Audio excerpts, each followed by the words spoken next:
महाकायायै नमः सोमसूर्याग्निलोचनायै नमः अदितये नमः देवमात्रे नमः अष्टपुत्रायै नमः अष्टयोगिन्यै नमः अष्टप्रकृतये नमः अष्टाष्टविभ्राजिन्यै नमः विकृताकृतये नमः दुर्भिक्षदंशन्यै नमः देव्यै नमः सीतायै नमः सत्यायै नमः रुक्मिण्यै नमः कात्यायिनायै नमः भार्गव्यै नमः देव्यै नमः देवयोनये नमः तपस्विन्यै नमो नमः ओम शांतव्यै नमः ओम महाकोणायै नमः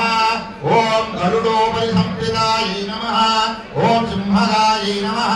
ओम व्याघ्रगायै नमः ओम देव्यै नमः ओम वायुगायै नमः ओम महात्रिगायै नमः ओम आकारादिक्षकाराय नमः ओम सर्वविद्यादिदेवतायै नमः ओम मंत्र व्याख्यान निपुणायै नमः।